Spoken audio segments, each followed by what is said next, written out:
welcome for the last talk. We have here Maximilian Harms and Florent Bourbon, both from Dataiku. Maximilian leads the business transformation activities in Europe, and Florent is the director of Dataiku in Switzerland. They will share with us their thoughts on how organizations can empower all business people to make the most of their data. Welcome. Thank you.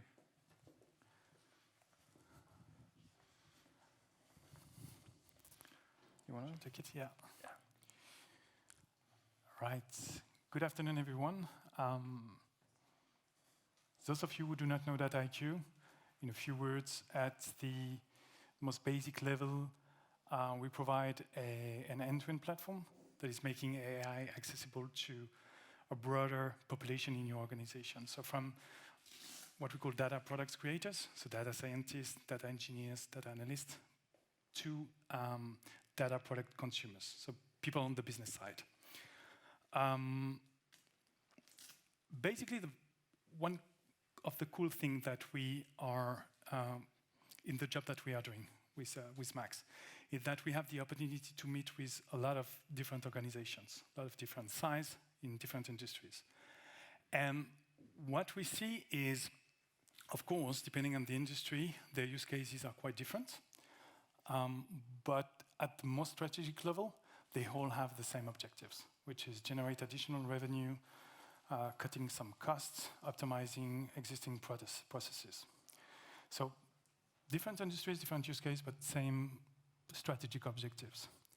That being said, what we realize, and here you see some screenshots of some existing Dataiku customers, what they are doing in the newspapers. But what we realize as well is, despite they have the same objective, the outcome is quite different. This is not Dataiku numbers, this is coming from various analysts. We estimate that 80% of AI projects never make it into production. What this means is that 80% of the project, of the AI project, never bring any business value. Indeed, you can have the best team of data scientists, you can have the cleanest data, you can have the most accurate models in the world. If you do not go into production, if these data products are not in the hands of the business people or integrated inside your business processes, then pretty much it's useless. Right? So this is a big problem, a big question. Now, I guess the question is, what is differentiating the organizations that are successful to the ones that are maybe less successful? Obviously, there is no silver bullet answer to this question, but based on our experience and this organization that we visit on a regular basis, we identified common patterns, and that's what we would like to share with you in this presentation today. We think that the most successful organizations have an holistic approach when it comes to implementing their AI strategy. Technology is important, obviously, and we are a technology provider, we are a software company, but it's just an enabler. The most successful organizations integrate the technology with the people and with their processes, their internal processes. And this is at the heart what we try to achieve at Dataiku. So we provide what we call a universal platform or an inclusive platform. Basically, with this platform, we give you the opportunity to leverage your various talents in your organizations. So obviously, coders, data scientists, or Python, whatever you are using, but also low-code profile or no-code profile, so business experts, right? They need to collaborate all together to bring the value that is expected from your stakeholders, your internal stakeholders. We provide a platform that is also here to streamline the path to production, right? So providing MLOps capabilities, but also governance, right? Model sign-off, identification if a model is drifting, putting some alerts starting some processes. And obviously, we provide this platform that we call DSS. It stands for Data Science Studio. That is covering the full life cycle of your data project from the very beginning, integrating with different data sources, preparing your data, cleaning your data, training different models, fine-tuning the models, and when one model is more performant and you are happy with the accuracy of the model, then you put it into production. All of this leveraging your existing infrastructure, whether it's on-premise infrastructure or your own cloud infrastructure. The benefits for our customers having such an holistic approach, we can divide in two buckets. The first one is what we call platform value gains, which is basically running out more use cases in production in a way that is so faster, more efficient, and control. You will have visibility about everything that is going on the platform. And what we call use case value gains. Use case value gains. So depending on your use cases, obviously, there will be different. And before I hand over to Max, just highlighting one of our customer, Aviva. They are the largest multi-line insurance company in the UK. They explained that basically, and this is the head of customer data science that is speaking, that it's important for them to work with the business people, right? If you want to scale, if you want to be relevant, if you want your data science team not to be a bottleneck, you have to have this kind of holistic approach that we described, and Maximilian will go into details. So thank you very much, and Max. I'll take over. Thanks, Florent. All right, I want to talk a bit more about the capabilities that are required beyond the technology. So what Florent touched upon, we believe having the right technology is critical. So hopefully data IQ, but it needs more. It needs capabilities for specifically to scale all your data projects. So this is kind of a typical life cycle of digital transformation. I think you've all seen that, right? From early innovators to early adopters to the early majority. And you could argue you have the same picture or similar picture for data science. So you have the early adopters, the data scientists, the business units that are data-driven or has always been data-driven, data-driven people, data-savvy people. And you have these mainstream users, the untouched base of citizen data scientists, other business units that don't work so much with data or don't really get into touch with much data. The question is, how do you bridge this gap? How do you overcome this chasm? And we believe it's all about adoption, it's all about supporting these people and acknowledging that you need dedicated resources to support these people to scale. These are some of the, let's say, common challenges when we talk to our clients. I'm not going to name all of them, but for instance, adoption is a big topic. Having enough resources to onboard your people, to train your people, create a community of users from no-coders to low-coders to full coders, basically. Being able to align your data analytics strategy, if you have one, to your business strategy. None of the clients we talk to, or clients in general, should do data analytics just for the sake of data analytics. We want to do more models. We want to bring something into production. We want to optimize our tech stack. Question is, to do what? In the end, you need to attach that to some sort of business goal. So aligning your data analytics strategy, your capabilities with your business goal. And in the end, it's about cost reduction or revenue increase. In the end, it really drills down to that. Another common challenge we see is, how do you prioritize, how do you quantify the use cases? What's the end impact of the use cases? Do you have a standardized way of quantifying and articulating that success? So all of these different challenges need different capabilities in the long run. And my team, we have developed a framework consisting of 20 capabilities that we cluster in different dimensions. So first of all, strategic alignment and steering.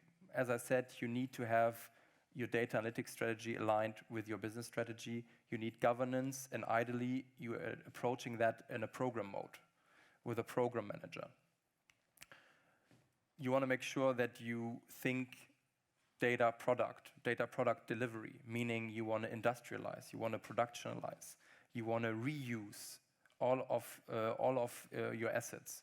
For instance, if you've created a use case in one location and the similar location in the US, for instance, if you've created that in EMEA, you want to duplicate that in the US.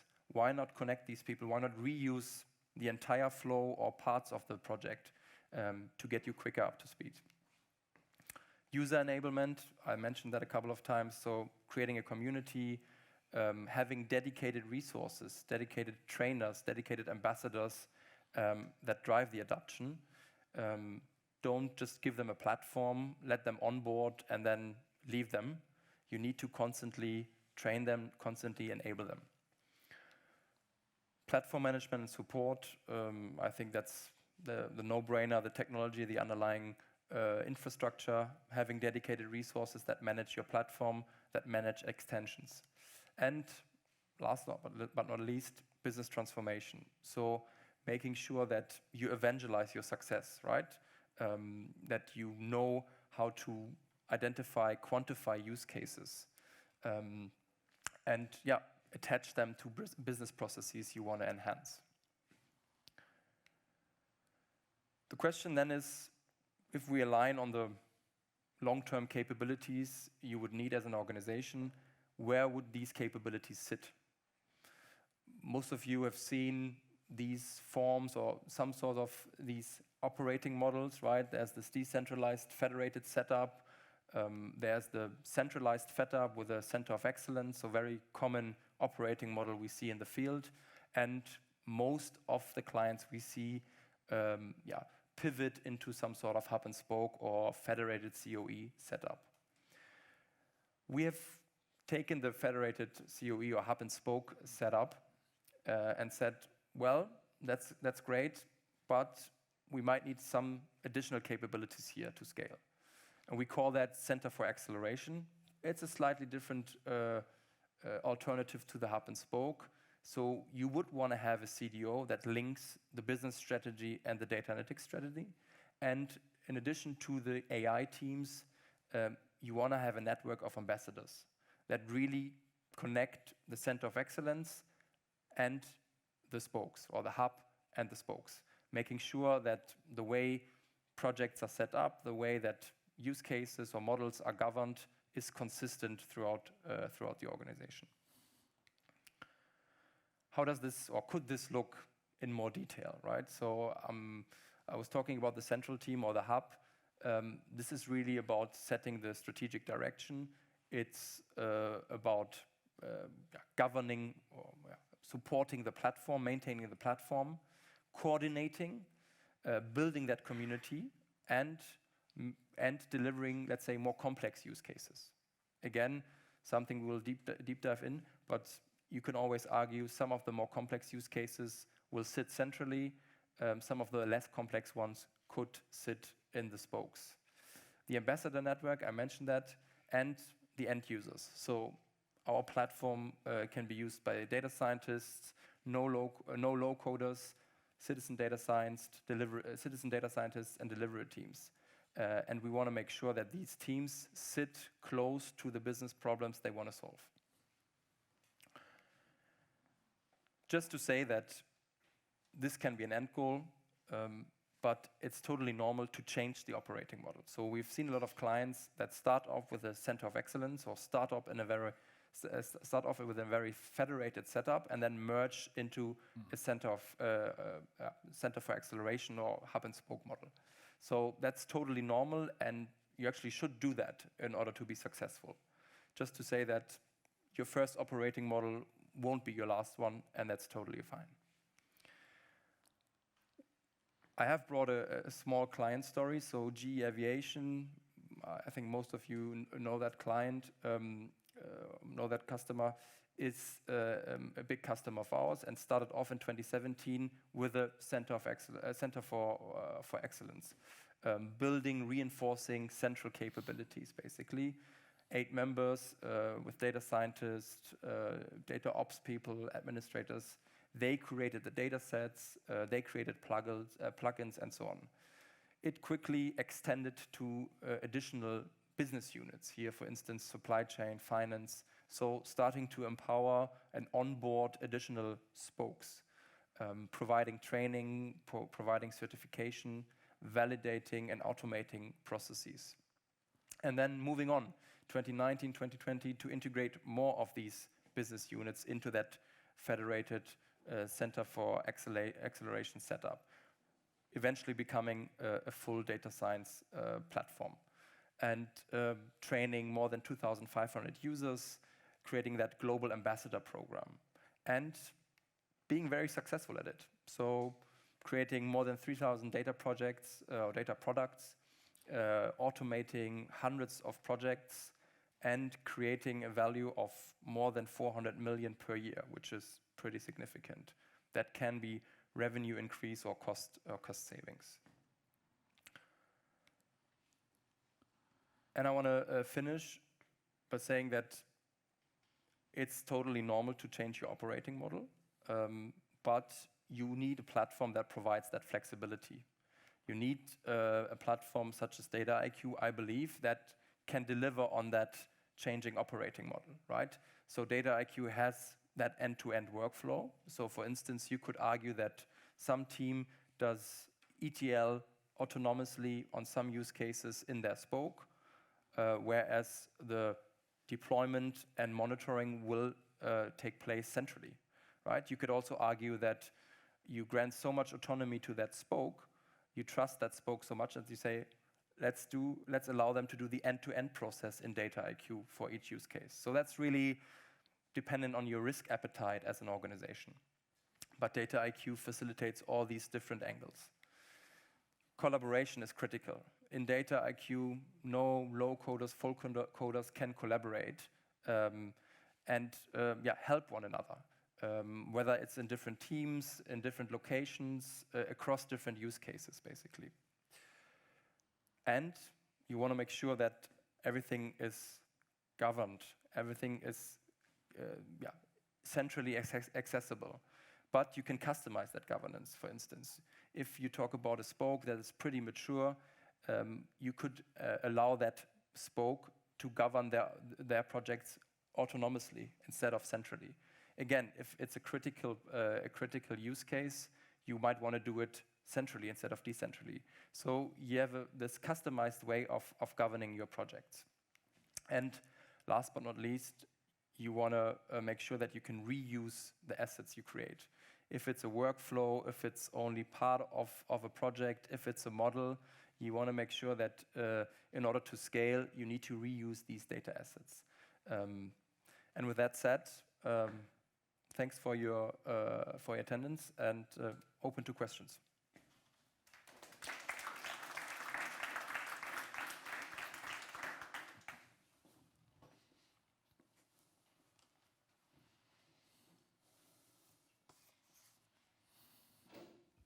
Thanks. Imagine you're a small to medium-sized enterprise, not a large one. What would you recommend such a company to do to start off on the journey? The short answer, it depends, right? How many use cases do you have? What's the skill set of your people, right? How many people do you have? How scattered are these people, right? Do you already have a central team? If you have a central team of data experts, why not use them and then expand into other business units?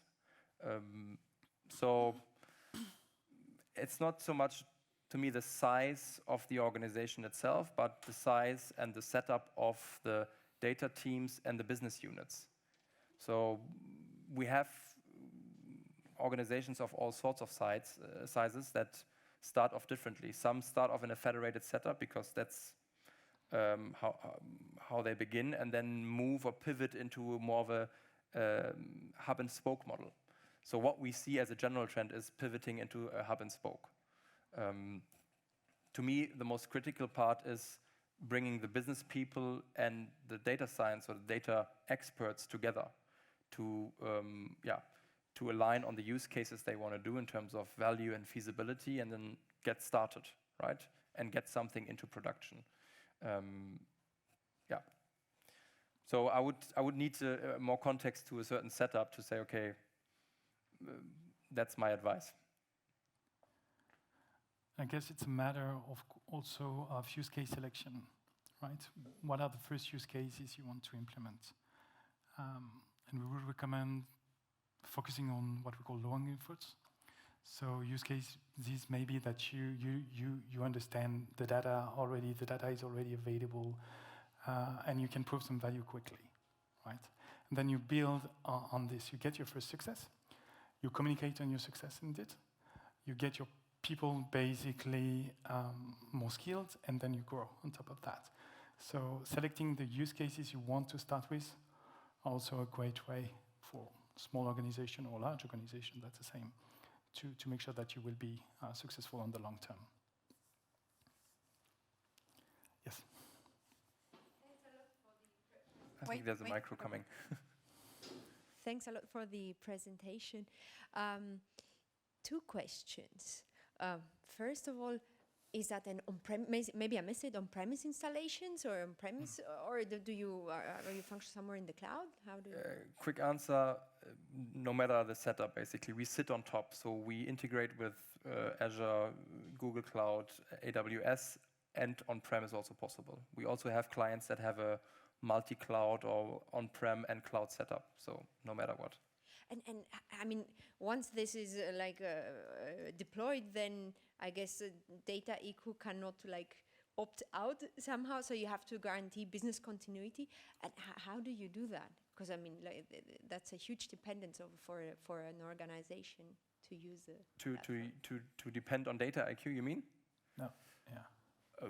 Yes, it is. But we believe that you need, in order to scale successfully, you need a platform. Right now, I'm seeing a lot of organizations go onto the cloud, right? That becomes more and more standard. I would say that in 10 years or so, the data analytics layer will become standard. And then maybe in another 10 years, foundational models will become standard. Just to say that I think combining different tools or many different tools or combining open source and different tools doesn't necessarily scale or doesn't scale, right? So my opinion is you need an end-to-end platform where you can bring in data scientists, non-data scientists to collaborate, to be successful and to spend less time on maintaining and updating, but really focus on creating use cases. Thank you. You're welcome.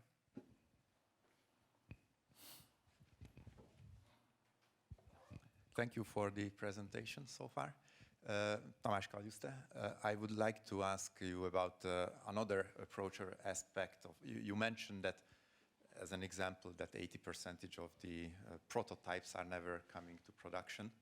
But I also see that there is in the market or in general a problem that data scientists is a lacking resource, yeah? And it's an expensive resource, so it's a very valuable function.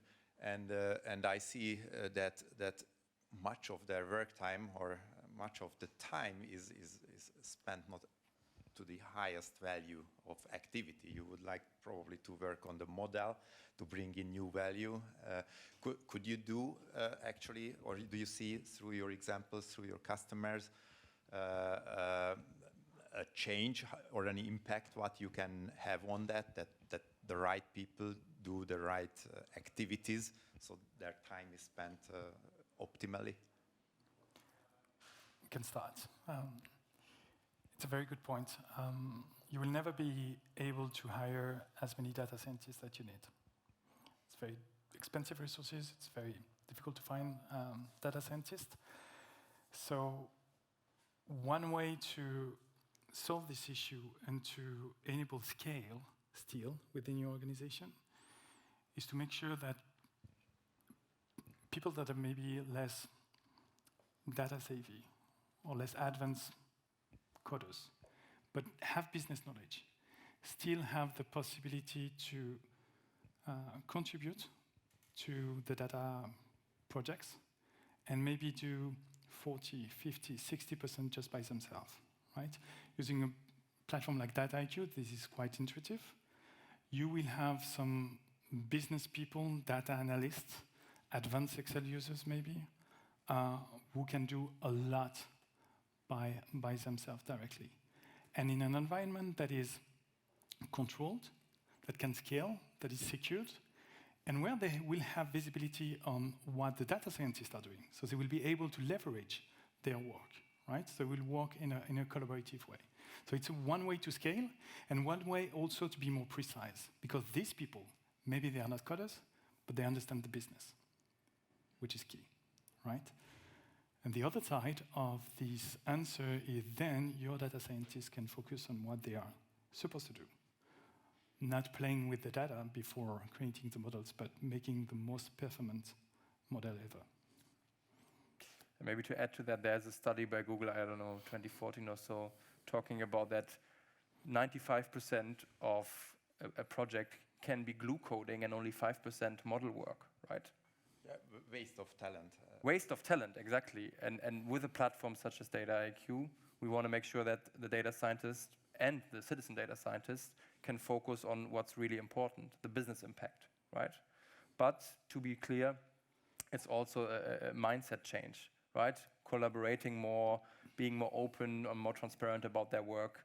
So it's all about processes and change of mind when you embark on such a mission. Thank you very much. Thank you. Thank you. We have a booth with plenty of goodies, so please come. We don't want to bring it home. You get a goodie too. Oh, wow. More goodies. Thank you so much. Thank you. Thank you. Thank you so much.